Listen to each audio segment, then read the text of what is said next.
Welcome back to Online Darts, everyone, here at Target HQ, and we've got James here with us. James, big times for Target right now. New deal with the seniors extended to them in 2024. Must be delighted with the way this partnership's progressing. Yeah, it's fantastic. I think ever since Jason talked to us about what they were planning, we were just really excited about it because we love seeing these names playing darts. And it gives the players something to do beyond their PDC career, into their 50s and beyond, and it's fantastic. Oh, we've seen there's a bit of nostalgia around these names as well, because they are household names, where the modern day player, these characters haven't been built yet. In time, they'll be built, but people know these players' backstories and still love to see the involvement of it. Yeah, it is, and they can still play some brilliant darts, and that's the really great bit. It's exciting to watch, seeing old rivalries. No, it's really, really enjoyable. The board itself, you must be delighted with the way the Aspar has taken to life on TV, because I know you spoke earlier, it was originally built for the perfect home board, but now it's developed into a TV quality board as well. Yeah, you're absolutely right. I mean, it was designed to be the home used board because it's all about being able to rotate the dartboard nice and easy. The numbering's really straightforward, really visible and easy to see, and easy to rotate the dartboard, which is what we designed it for, with a bit of an eye on the mod system coming out with that rotational element built into it, so it all sits really nicely together. But seeing it up on TV is great. It looks good. I think the sort of minimal branding kind of doesn't overcrowd what's on the TV screen. People want to see the players, the darts, and going in. They don't want to see great big logos all over everything. So I think it looks really great. Yeah, and obviously Phil being the standout name in your camp and in the World Seniors, that partnership is continuing as well. Is he still giving you headaches? He's giving us, but we love those headaches from Phil because we love a challenge and we love tinkering and perfecting products. And that's what we do, and that's very much what Phil's about. So it's a great partnership between Target and Phil Taylor. And no, it's been enjoyable working with Phil again and getting him right and working with him on these tournaments. On the product, I know September's not too far away. The Target launch is always something that's earmarked on the darting calendar.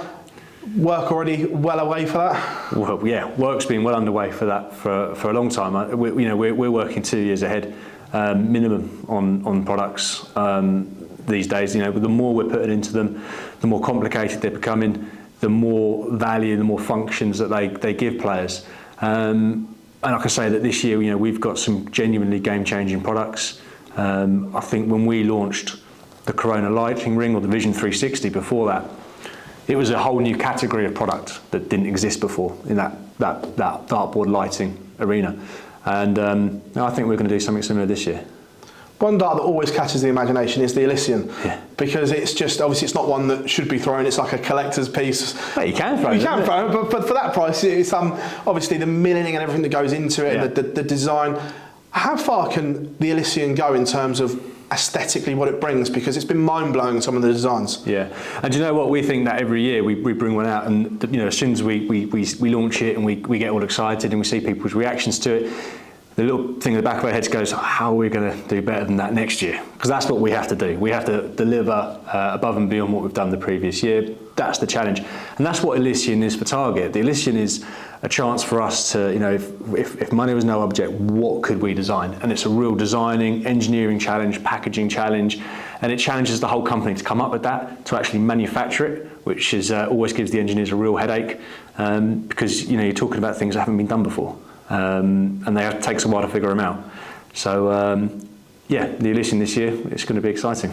One of your new stable, Dimitri van Bergh, taken to life as a Target player. I just want to cross-reference his dart from when he started with you to the one we've got now, because it shows that maybe players don't always know best. He thought he needed this kind of barrel, but it was certainly quickly, it's like, this isn't quite working for Dimitri. And what's that conversation like to get things sorted out, to find something that will work for a player?